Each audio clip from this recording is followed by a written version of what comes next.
So I think that when I realized that education didn't fit the definition that I wanted, that was when the real spark started to go off, and I started to do more research and reaching out and trying to see ways that in just 2 years I could transform my education experience.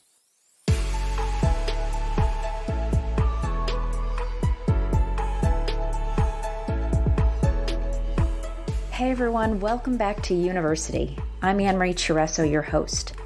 On today's show, I talk with Deborah Olatunji, author of Unleashing Your Innovative Genius and Rising UPenn Freshman. Deborah describes herself as an igniter, and I would also like to add the word transformer. If you notice anything about Deborah, you'll notice she's not a victim of her circumstance. Instead, when she sees a problem, rather than complain, she focuses her attention on looking for and creating a solution. Deborah overcame her limiting beliefs about her education sophomore year and transformed her experience of high school and set herself up on a path to success. She asks questions like, how can I? And says things like, I have to learn how. Thoughts like this put the wheels in motion in our creative brain and inspire innovative thinking, creative responses, and empowered solutions. I wanted to learn more about Deborah and her affirmative mindset, why she decided junior year of high school to write a book, and what she plans to do as she enters college. So let's pop into my conversation as Deborah explains why she's an igniter and what that means to her.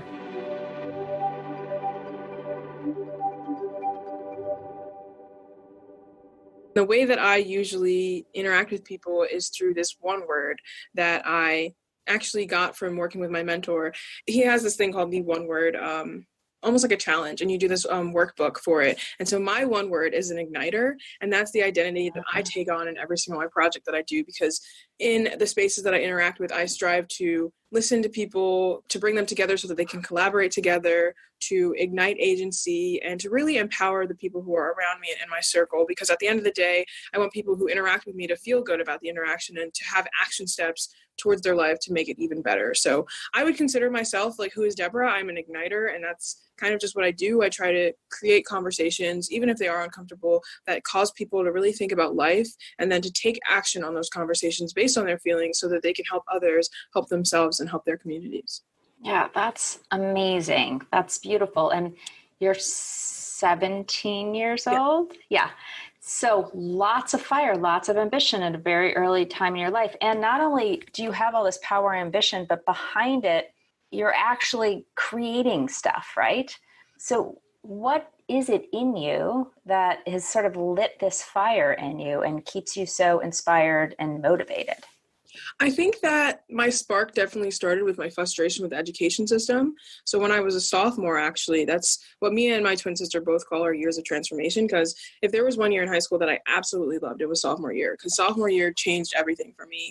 This was the year that I realized that the education system wasn't working. And despite what my siblings had gone through and the advice that I'd gotten from them, I didn't feel like I was in a position to understand and answer the question, what does education mean to me? And that's what I always ask friends that I meet and different peers and even teachers, what does education mean to you? And how can we make that definition real? And a lot of the time, whenever I ask this question, no one has the same answer, because education means different things to different people.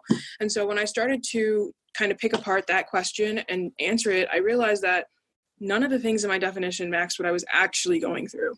And so that was when I realized that it was time for like kind of a 360-degree change of the education system. And it wasn't something that happened overnight. I definitely had to talk to more people, do more research. And that was when I realized like, this education system isn't working. We've been talking about the fact that it isn't working, but no one's doing anything. Mm-hmm. And it was really frustrating, because I thought to myself, my siblings have gone through this. My parents have gone through it in Nigeria, not in America, but there have been generations and generations of people who have gone through an education system that doesn't work, but no one's doing anything to change it. And in terms of the American education system, it's the same rinse, repeat, almost like we're robots. That's the kind of education that is going across America. And with the pandemic, people are realizing that you can't fill the role of a teacher. Like, they're realizing that teachers are so much more valuable. And I'm like, also to that point, when we go online, there's so much missing from high school and so much missing from education that you can't replicate at home. So I think that when I realized that education didn't fit the definition that I wanted, that was when the real spark started to go off, and I started to do more research and reaching out and trying to see ways that in just 2 years I could transform my education experience. What were some ways you transformed it? So for sophomore year specifically, there was a class that I did not particularly like in the beginning called World History. And the reason why I didn't like it was because it was called World History, but we didn't talk about people who were a part of this so-called world history definition. And we only talked about, conquest in Europe. We talked about Christopher Columbus without end. We constantly talked about how these people would conquer unsuspecting lands, and then, things that didn't come to my mind when I thought of world history, because I'm Nigerian American, and we didn't talk about Nigeria for a single second. We didn't talk about Argentina. We didn't talk about Japan. We didn't talk about countries in the world. And so I realized that a lot of the courses in my high school had this kind of almost like clickbait. These titles that made it seem like this is what we were going to get, but it wasn't that at all. Almost like with high school as well. Like when I think of high school, there's so many different things that should come out of it, like exploration, discovery, collaboration, but that's oftentimes not what you get. So I was in that classroom, I was thinking to myself, I have to learn how to hack this subject, because I wanted to take AP World History the next year, but I failed the first test. I got a 59, I'm pretty sure. And seeing that, I realized that this is not the way that I understand the information. This is not the way I want the subject to go. And how can I bounce back from this 59 that I literally got on the first week of this test? And how can I learn to like world history despite the fact that it's not what I think that it is? And so in the book, I actually talk about this. And what I ended up doing was looking at the different people that we were studying as kind of persons of interest, like a journalist. And that doesn't work for everyone, but it worked for me, where I was looking at the different people that we were studying, like a journalist was trying to get all the information from them, using source cards and whatnot, getting deeper research. And that's what ended up working for me, as well as, building a deeper relationship with my teacher, actively participating, and then talking with my peers and classmates. That's not what's going to work for everybody else. Wait, pause for 1 second, because you said some really great things in there, and I want to just capture them. You said, I think, 3 things. You said building a better relationship with your teacher, talking to your peers, and then I think you said something practical, like flashcards. Is that right? Almost like persons of interest cards, like trying to make it more experiential. For yourself. For myself, yes. So you took a subject that you weren't super engaged with, and you tried to deepen and enhance your learning using these 3 tools. Yes. But that doesn't change the subject, right? It just changes your relationship to the subject. So how did you dig deeper and wrap your brain? I know so many students struggle with I'm not interested. This information isn't interesting to me. It's not engaging. I think it's fundamental what you said, like the relationship piece, building relationship with your professors and teachers, speaking to your peers, and these great tips and tools like flashcards and whatnot. Those are great, but still you're left with the same content. So how did you overcome that piece? The pieces that didn't speak to you? Yeah. So I think the way that I saw it was, I want to change the education system, but I can't change the fact that this is a class I have to take. I had to first understand that this is something I have to work through, and it's something that I have to deal with for the next 9 months. How can I make this the best 9 months of my life? So that was kind of the mindset that I went into. And when I started to change my mindset about the subject, I actually started to like it a little bit more. And by the end of the year, it was actually my favorite class. And there has yet to be a class that topped that class. That's so interesting. Really? Yeah, there has yet to be a class that topped it. Wow, that's great. So your advice to others who are struggling is change your mind. Change your mind, you change your relationship to it, you could change your experience of it. I think that's so important, not just in school, but in life, right? I imagine you apply that same mindset to other areas of your life. Oh, for sure, because I take physics this year, and it was interesting, to say the least. Did you do the same thing? I think I did. It was much more hands-on and thinking about the world aspect. So I was able to make that class a lot more practical for my experience. Yeah. All right. So go on. So I interrupted your flow. So you said your sophomore year was your biggest year of transformation. Was that it? Was that learning this idea of changing your mindset and shifting your relationship to world history, the biggest lesson you learned sophomore year? I think that, and then also the people who you go to high school with aren't the only ones who can impact your experience. So that was also the year that I started learning more about mentorship and how powerful it could be in my life. I'd had mentor-like figures in the 6th grade who were, I think they were sophomores in high school, who were just basketball players, but they didn't directly mentor me. They kind of just showed up for the experience and said hi to me once or twice, but they didn't really mentor me. And then I had the same experience freshman year when we had senior mentors, and they just kind of told us about like the SAT and our schedules, and then that was it. So sophomore year was also the year where I started to discover more about what real mentorship actually looks like and how to get one. And so I didn't actually get a full-time mentor until my junior year, but sophomore year was really the year when I realized that this is an idea that I feel like I've been grappling with for the past 5 years, but I need to set it in stone. I actually need to get a mentor so that I'm talking about these ideas, or I'm having these different ways that I want to tackle, education reform, but there's somebody who's on the other side of that who can be like a soundboard for me. How did you find your mentor? I actually found him on LinkedIn. And that's another big part of sophomore year. I realized that the people in my experience don't have to like live near me at all. And he actually lives in New York, and I think that's 3 hours away, but I found him on LinkedIn when I was doing interviews for my book. My first message wasn't like, can you be my mentor? It was kind of natural. I started out interviewing him for my book. And then he told me about his one word program. And from that, we just kept working with each other, kept interacting, and it was really seamless. But it started off from that interaction and putting myself out there to ask people who I didn't know anything about, but was really interested in what they were doing, things that they could do to help me, and then ways I could help them as well. When did you start writing your book? So I started writing it in January of last year and turned in my final draft on December 12th of last year. So you were a junior. Yes, a junior. Your junior year. Wait a minute. Let me wrap my brain around this.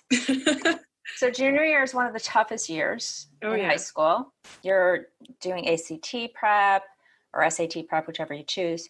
The workload in and of itself junior year is intense. Socially, it's intense. And then you decide to write a book on top of all that.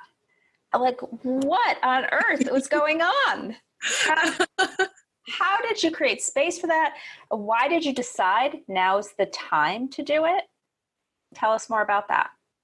So I created space for writing the book just like with time management. So it wasn't as simple as that. I had people who kept me accountable and whatnot, but I knew that it was something that I wanted to do. And it stemmed from actually a program that I started called the Student Leadership Initiative Program.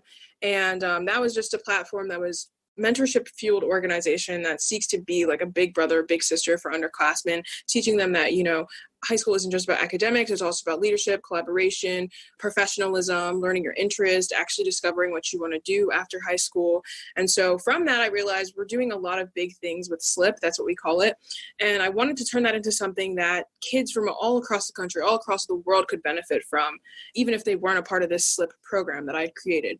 And so that's kind of where the journey started. I launched SLIP at the beginning of my junior year, but I started writing the book, I think it was midway through junior year, because I realized that I only have less than 2 years left in high school. And as soon as you graduate, you start to forget bits and pieces of your experience. And it's hard to give advice to a freshman when you're a senior because, you're 3 years removed. You haven't been through that experience in so long. You went through it, but it's definitely not the same as what they're going through. And so I knew I wanted to capture all of the things that I had learned and from different people that I learned from into this book. And the only way I felt that was possible was by writing one. So it was definitely difficult in the beginning because not only was I doing that, we have this thing called a junior research project, and you spend most of your sophomore year doing that as well. But I had to do a research project, have a science fair and all that fun stuff. And then, high school sports, academics, social life, like you said.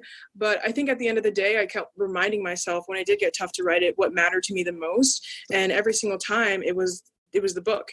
I kept remembering all the people who, would say to me, high school isn't a place where I feel like I'm truly discovering who I am and I'm not discovering what really drives me. And I want it to be that. And so those kind of people were definitely my motivation for continuing to write when it felt hard, when I got the writer's block and whatnot, and remembering that writing this book isn't just for me or my community, but also people who continue to go through a system that doesn't work for them. Yeah. So who were you writing the book for? Who is the audience? It's actually written from the perspective of a high school student, as you know, to high school students. And I think the unique thing about that is when I was going through different books in education, I realized that most of them weren't written by students. They weren't from the perspective of students. And most of the time when they considered the student's perspective, it was only for a page or two. And so going into that, I felt this is horrible. We are the consumers of this education system, and no one's listening to our voice. No one's actually hearing what we have to say. And so many times, like when I was reading the book over and thinking about who I wanted to address this to, at the beginning, it started to sound like a textbook, but I knew that I wanted this to be a book for high school students in a space where we have long not been represented and where we definitely need a bigger voice for. Do you think you'll be able to continue to have that conversation as you move on to college? I definitely think so. I mean, it would have, that's kind of the beauty of it. When I was thinking about going on tour as a high school student, that's definitely what I was thinking of. But I think that I'll still be able to engage with people in this way because I have my old experiences to read through and talk about, because they're still a part of the woman that I'm becoming. So I think that it may not be as easy as it could have been when I was a senior, but I definitely think it's still going to be possible given the circumstances and the fact that I still remember a lot from it. And if I don't, I can just read the book, Yeah, it's right there.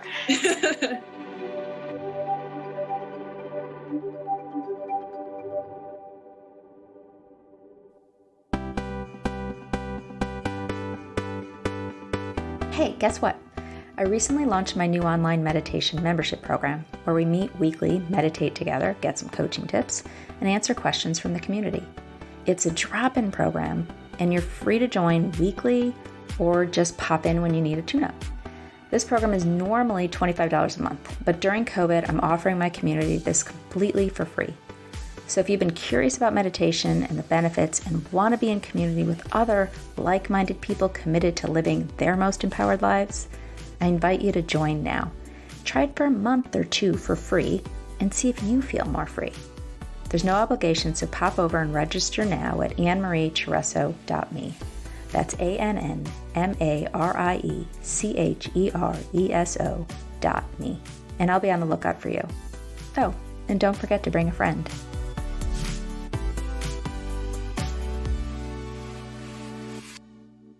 Welcome back to university. You're listening to my conversation with Deborah Olatunji. We've been talking about the ways in which Deborah took control of her own education and transformed her mindset, and therefore her experience of high school. Let's rejoin the conversation as she tells me what one thing she would change about our education system in America if she could.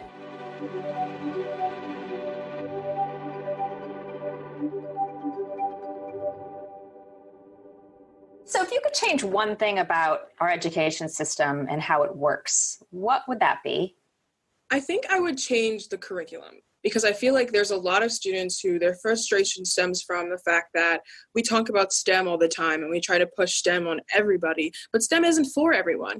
And then there's the other part of the danger of the single story. One of my favorite authors, actually, Chimamanda Ngozi Adichie, she gave a TED Talk on this. And I feel like in our curriculum, we are only telling one story. And it's so detrimental to students who don't, think outside of what else is there to have from this education system and think that this is the only kind of curriculum that there is, because I feel inspired and motivated by things that I didn't read in the classroom. I feel inspired and motivated by different TED Talks and stories and people that I've interacted with who never would have been in my high school curriculum. So if there's one thing I would change, it would be the way that this curriculum continues to perpetuate the idea that it's one-sided, that there's only one story to be celebrated and acknowledged, and that if your story isn't within it, then you're not important. I feel like that's something that has definitely been detrimental to not only my generation, but generations before. And it continues to affect people as they go into the workforce and kind of try to find who they are after, 18, trying to figure out, is this the way I learn? And do I really understand myself? Well, even though I wasn't represented in any of the content that I consumed when I was in high school. Do you feel like lots of students are slipping through the cracks because they're not being seen in their educational experiences and they're being labeled and pigeonholed, and they're not getting the kind of education that supports who they are as individuals? Mm-hmm. I definitely feel that way. Yeah. Did you feel that way about yourself?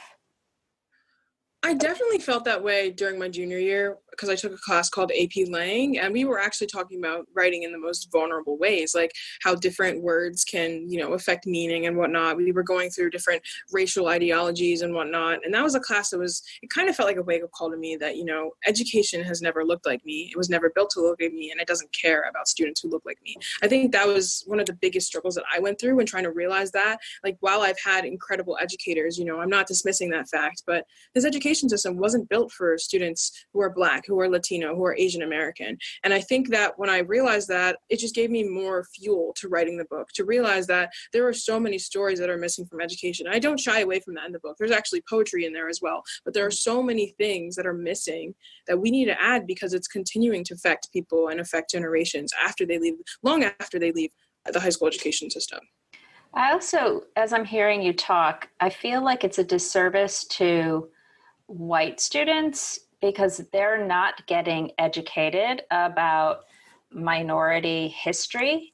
Like, if we can't see one another, we can't understand one another. And one of the greatest ways that we can learn to be connected and in community together is by really clearly seeing each other.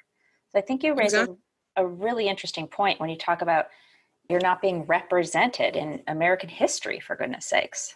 Mm-hmm. And actually, one of the people that I ended up interviewing, Senator Tizzy Lockman, she's a senator from Delaware, she talked about how detrimental it is from the education, like the educator standpoint, when most of the teachers that I've had in front of the classroom have been white. And that affects students who are white as well. When they never see people who don't look like them in front of the classrooms, it's a matter of respect. They don't learn to respect people who don't look like them. And they only see, Black students, Asian students as students, and never as people in front of the room who have an authority, who have a message to share, and who have something very valuable to bring to the table.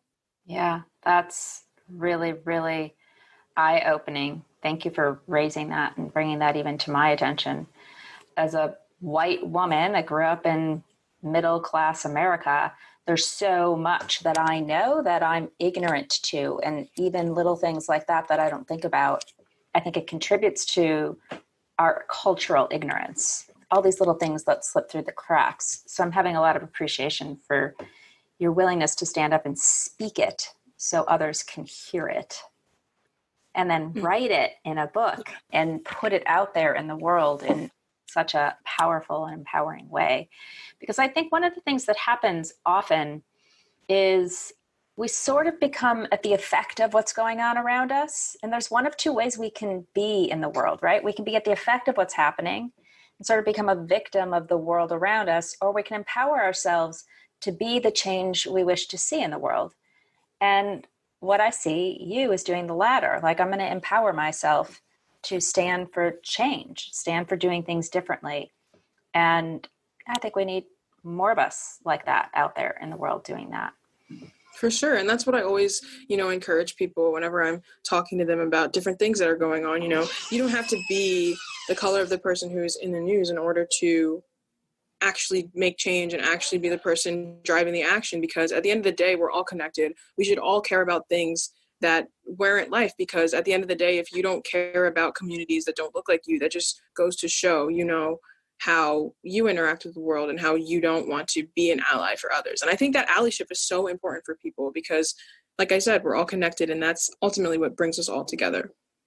We are all connected, and the sooner that we get to see that and recognize that and understand that, the better off we're all going to be.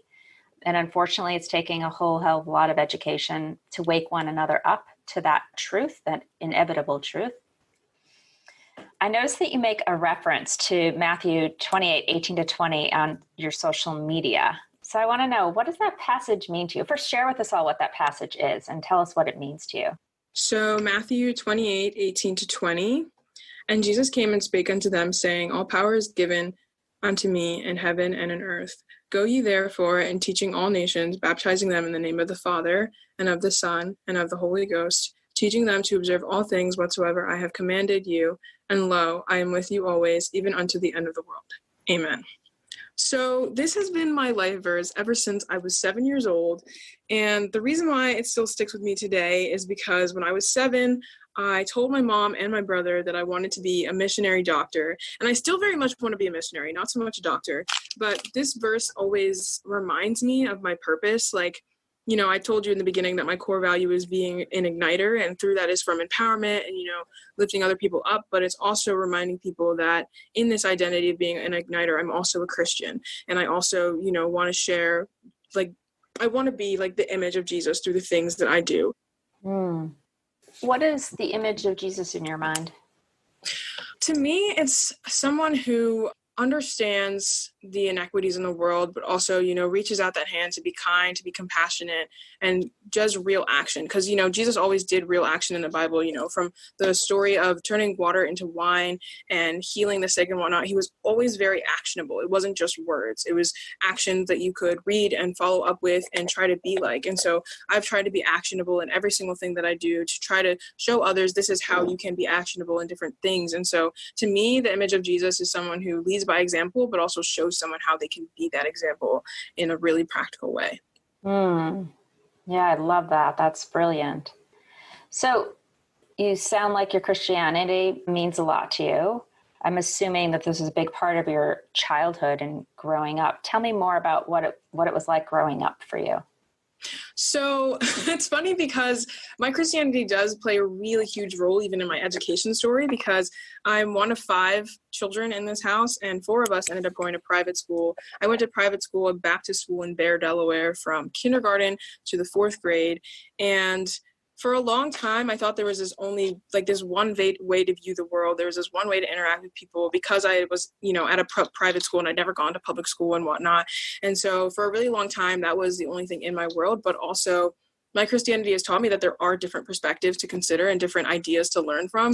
And I'm constantly being challenged in my beliefs and constantly trying to grow closer to God through the different people that I meet. And when I see people who are really passionate about things that I'm not really passionate about, it inspires me to be more passionate about the things that I really care about. So I don't want to give a specific example, but because I don't want to go all right, I'm going to go there. It's going to be a little bit political. But over the summer, I went to a program called Distinguished Young Women, and my house mom was a Republican, actually, and she was so incredibly passionate about her beliefs.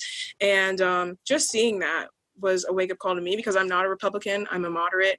We actually had a conversation for 3 hours straight about our beliefs. We never came to common ground, but we did come to a consensus that we have different beliefs and we respect that. But she just taught me how to stand firm in my beliefs despite the circumstances, which is definitely something that I'm going to have to do in college and in all the different, environments that I interact with. But being a Christian in this day and age, as I continue to get older, I'm constantly learning how to be stronger in my faith, how to, interact with people who don't have the same beliefs as me and still show that kindness and love to them. And then also how to meet people who are on the same common ground and how to grow with them. Yeah, I mean, that's clearly, you can see out in the world what a big challenge that is for so many of our leaders and politicians. And I think it's such an important skill to have, to be able to hear everyone's point of view and still stand for your own. Mine is valid, mine is okay, and yours is okay. We can agree to disagree, and I can see you where you are and meet you where you are, and I'm going to stand for who I am and where I am too. So you're headed to Penn. This question I ask now is so interesting because it's a 2-lane highway, and it's, what is your biggest fear going into freshman year? And now we have 2 things to talk about, right? Because it's your biggest fear just a normal college freshman, and then it's the biggest fear as a normal college freshman in these unprecedented times. So now there's 2 layers to the question. So pick which one you want to address first. I think my biggest fear is that we're not going to be on campus. Yeah. That freaks me out every single time. And my parents don't think we're going to be on campus, which doesn't help at all. But I honestly, I can't imagine having a fall semester online. Yeah, I am with you. I know so many students are stressing about that very same thing. Will you consider not starting? Will you delay? I thought about taking a gap year, but then I realized that it would be the same experience if I was in the house, whereas we're taking a gap year, because if I took a gap year and the pandemic is still going on, I can't leave the house. So where would I go? Yeah. I talked myself out of doing a gap year. I mean, my mom, I don't think she would have let me. She was like, no, you're not doing a gap year. But I definitely talked myself out of it and realized that if school is online, it's going to be basically the same experience of a gap year. So why would I, delay when it's going to be similar. And they were saying, because I'm majoring in nursing and a lot of our curriculum is experiential work, we are doing clinicals and whatnot, we're doing labs. And so they were saying that they might delay all the hands-on stuff to the winter and then do like the more like technical book stuff, I guess, in the fall. But just thinking of that, I know that it wouldn't be the same. And I'm so excited to get my scrubs and whatnot. Do you have any fears about going into healthcare? I actually had a really weird dream about this the other night, but I think that I'm even more I feel more drawn to healthcare because of the kind of impact that I can make, and also to helping, expose the inequities in it. Penn Nursing actually hosted a webinar with Representative Lauren Underwood. She's in Congress for Illinois. She used to be a nurse, and she is one of my biggest role models. And hearing her talk about the pandemic, hearing how this is the year of the nurse and things aren't going like the way that we thought it would, that kind of just brought me to a point where I realized that even if it's scary, like there are going to be tough times, no doubt, and going into nursing isn't going to be like a stroll in the park. It's not going to be easy, but it's something that I want to be ready for and something that I want to contribute to because I know how much it means to me and how much it would mean to my community. It sounds like early on you knew you wanted to get into healthcare. Maybe not particularly nursing, but I heard you mention it earlier in our conversation. So is it something you've always known about yourself? Yeah, I definitely have always wanted to be in healthcare. Before it was, like I said, I wanted to be a missionary doctor. Mm-hmm. But then I also realized, I'm inspired by Lauren Underwood being a nurse and then also a politician. And I realized that I don't want to spend 7 years in school becoming a doctor because that's not what wakes me up in the morning. I'm drawn to solving inequities and being a problem solver and, having my BSN in 4 years and then being able to work on the policy side and the healthcare side is so much more intriguing to me than waiting for 7 years to get a lab coat. And I definitely respect people who go off into that profession, but I realize that it's not the profession to me. It's not profession for me. And I would feel so much more fulfilled becoming someone like Lauren, a politician who has a background in healthcare, who can be someone from the inside, being able to contribute and to actually help and to bring laws that actually, help communities as opposed to just being someone from the outside. You are so clear at such a young age about your purpose and what you want to do in the world. And that's not true for most people your age, or many. I haven't taken a poll, right? But so many young people go into their freshman year like deer in headlights, not knowing what they're going to do. And that's really scary for so many students. What advice would you give people about getting clarity around their purpose? I would just encourage them to keep doing and not to be so hard on themselves, because we've grown up in an education system that basically told us these are the things you need to learn. These are the core things that you're going to need in your life. And then once we turn 18, they're like, all right, what do you want to do with your life? Like, you never gave us a choice to begin with. So how would we know? And it's so true.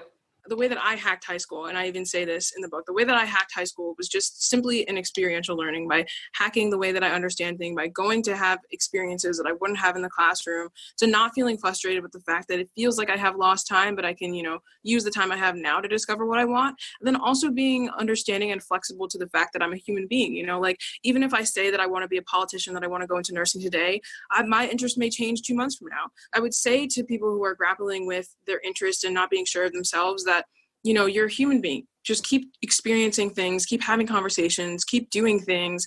And then if you find something that you're truly interested in, if you find something that truly wakes you up, don't also be too married to that idea because you may have another interest. I think that when people put less pressure on what they found and less pressure on being 110% sure about what they want to do, they realize that life doesn't have to be a linear path and that it can be whatever you want. It doesn't have to be certain all the time. Well, life is almost never a linear path. So to strive for it, it's crazy making.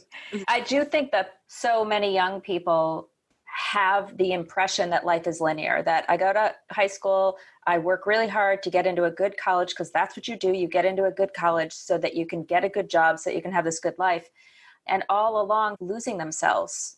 Well, not even losing themselves, not even having space to figure out who they really are. And one of the things I'm appreciating about talking with you, Deborah, is you clearly have had the space to see yourself, to see who you really are. And I'm wondering where that came from. Like, how has your upbringing contributed to that? I always thank my mom, and Mother's Day was this past Sunday, because I definitely would not be the woman that I am without her.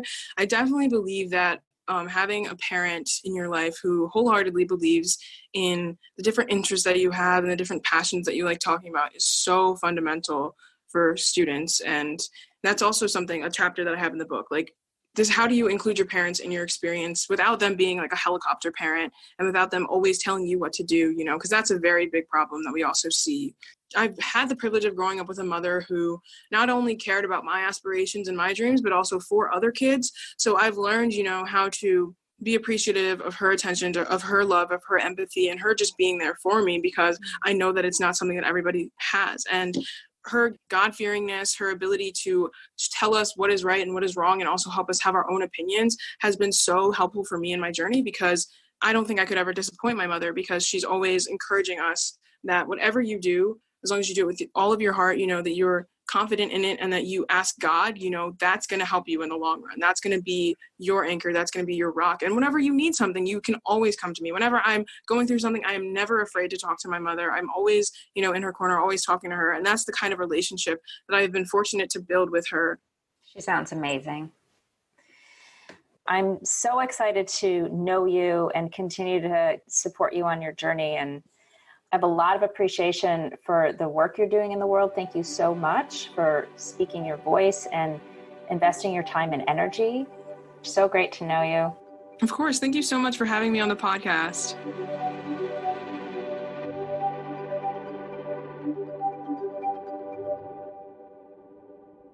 That was my conversation with Deborah Olatunji.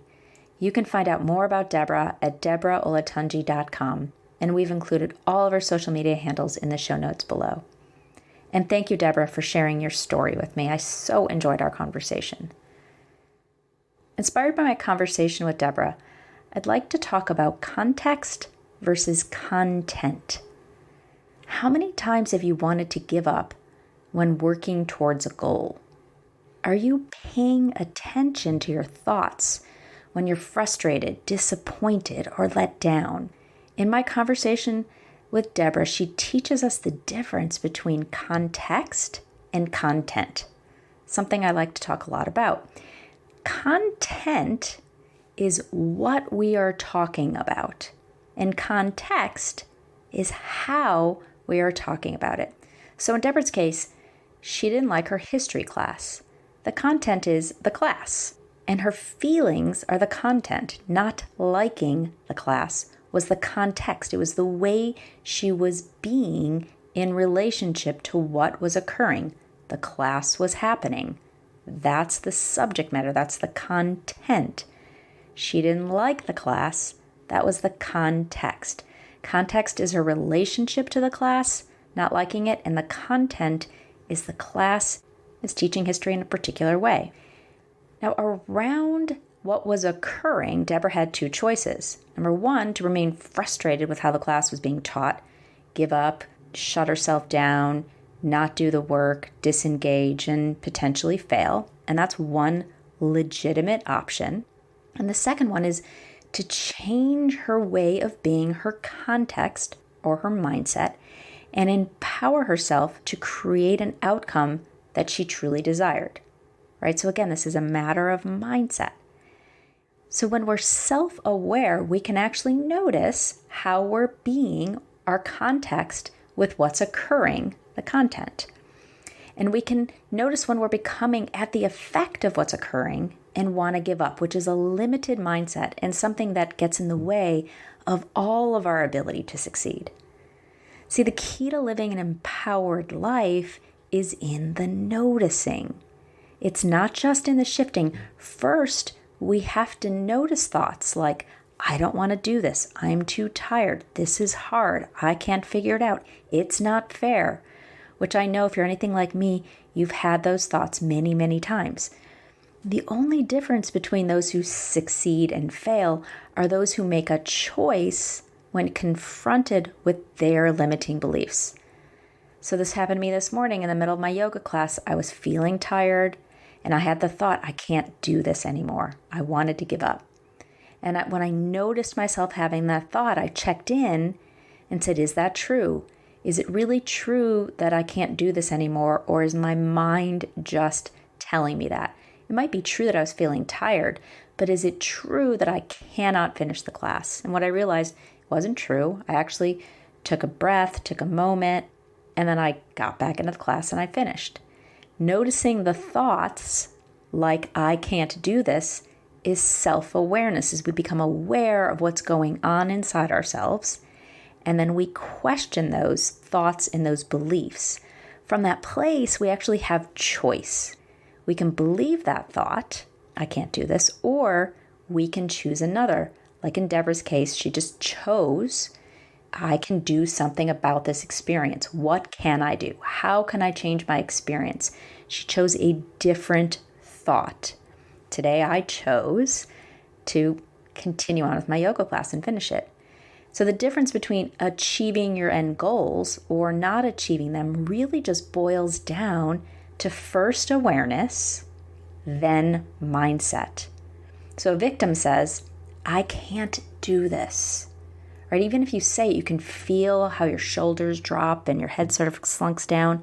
You can feel that energy pulling you down. And a creator says, how can I do this, right? So arms are open, mind is up, alert, aware, looking for solutions. We're setting the mind up to find solutions when we ask the question, how can I do this? So once again, a victim says, I can't do this. A creator says, how can I do this? When we choose to practice mindfulness and being present, we're choosing to build our awareness so we can be empowered in our life and not at the effect of our limiting beliefs or our circumstances.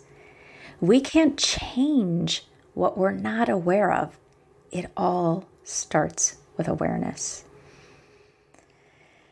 Okay, so my invitation for you is build your awareness muscle. Start paying attention to when you notice thoughts like, I can't do this, I don't want to do this, this isn't fair. And from that place, just make a choice. I will say that there have been times when I've decided I can't do this class anymore, this yoga class. I want to give up, and I check in with myself and I realize I'm physically too tired, or I'm mentally too tired and I need a break.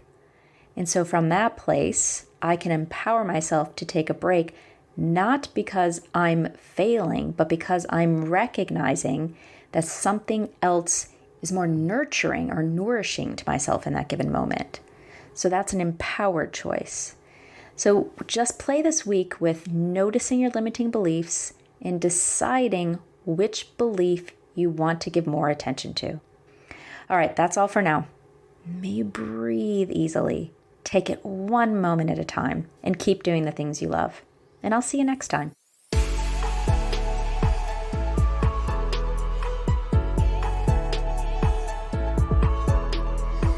The university's executive producer is Tyler Green of thestoryproducer.com. This podcast is also produced and edited by Katie Clarkson. The university team also includes Marcia Craig, Ashwath Narayanan from Culture Media, Adam Harris, and Kim Redding. The university is a production of Bring It Home, founded by Anne-Marie Chiresso. You can find out more at ANNMARIECHERESO.me. Or follow us at Anne-Marie Chiresso on Instagram. And finally, don't forget to subscribe to this show on your favorite podcast app and write us a review. It really does help us have more of an impact in the world. Thanks so much for listening in, and I look forward to seeing you next time.